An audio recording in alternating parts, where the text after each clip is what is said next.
यही समाज, वही रिश्तेदार, वही आपके भाई बंधु कहेंगे अरे मेरा ही तो भाई है।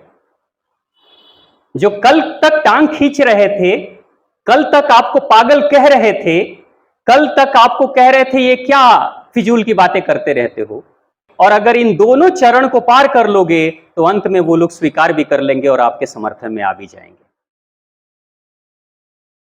अब एक बड़ी साधारण सी बात है, समाज में एक चीज होती है, आप जीवन में कभी नोटिस करना, कोई भी कार्य जो आप पहली बार कर रहे हो और कोई ऐसा कार्य जो समय से थोड़ा आगे कर रहे हो,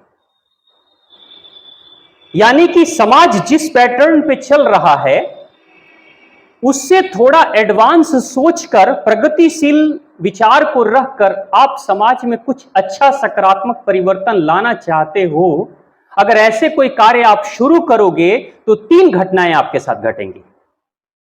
पहली घटना, जीवन में कोई भी कार्य पहली बार करोगे और आम लोगों को वो बात समझ में नहीं आएगी तो लोग हंसेंगे आपके ऊपर, यानी आपका मजाक बनाया जाएगा। पहली बार में मजाक बनाया जाएगा।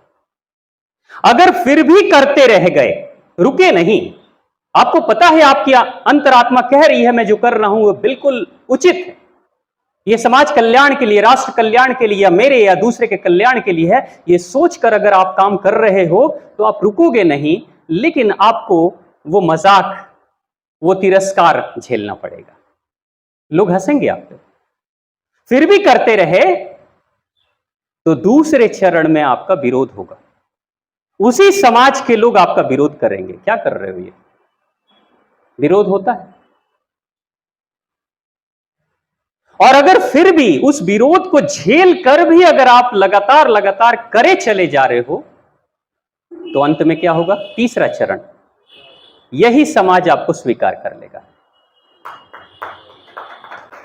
यही समाज, वही रिश्तेदार, वही आपके भाई बंधु कहेंगे अरे मेरा ही तो भाई है।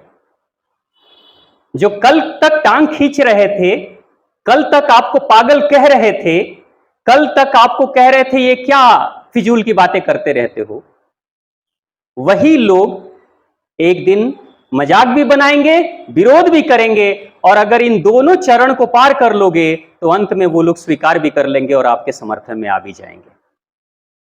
यानी अकेले चलोगे, पहले विरोध भी अकेले झेलोगे, मजाक भी अकेले झेलोगे, लेकिन जब आप लगातार लगातार अंतरात्मा की आवाज को सुनकर करते रह जाओगे तो फिर समर्थन भी आप ही को मिलेगा। अब जरा सोचिए, ये 3 चरण तो सबके जीवन में आने हैं। जैसे आप कभी ताइक्वांडो सीखते हो, मार्शल आर्ट सीखते हो, तो कोई बच्चे कभी बोलते नहीं ये सब क्या कर रहे हो, क्या फायदा, पसीने बहाते हो, इसके जगह पे खेलने चले जाएंगे, कुछ और कर लेंगे, गपशप करेंगे। होता है ऐसा बच्चे, कभी हुआ आप लोग के साथ, इनके साथ ऐसा हुआ, लोगों ने कहा कि ये सब क्या कर रहे हो, होता है, बहुत बढ़िया, फिर भी आप आते हो ना। तो पहले वो मजाक बना रहे, ये देखो मार्शल आर्ट ब्रूस ली बनने जा रहा है ये, हाँ बन के ही छोड़ेगा, ठीक है। तो पहले मजाक बनाएंगे, उसके बाद से उसी में से कोई आएगा, सुने बड़ा तुम मार्शल आर्ट सीख रहे हो, कराटे सीख रहे हो, जरा मेरे से लड़ लो। कोई लड़ने भी चला जाएगा, 2-3 मिलके लड़ने भी आ जाएंगे। ऐसा भी हुआ, विरोध भी लोग करते हैं। लेकिन कभी अगर अच्छा करके इस क्षेत्र में बहुत आगे बढ़ गए और कोई मेडल वेडल जीतने लगे, तब यही लोग करेंगे अरे वो मेरा दोस्त है, वो मेरा भाई है, वो मेरी बहन है, समर्थन करेंगे।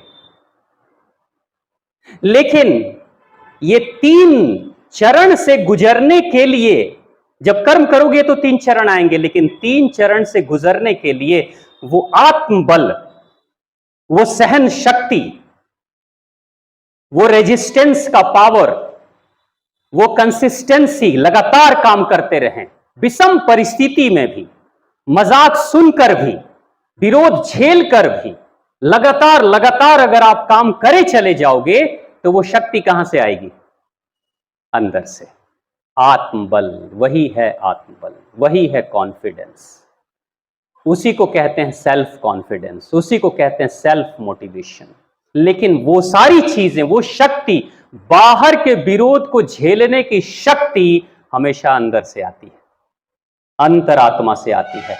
तो भक्ति से क्या होता है, एक आवाज अंदर से उठती है, कोई तुम्हारे साथ हो ना हो, तुम्हारा भगवान तो तुम्हारे साथ है।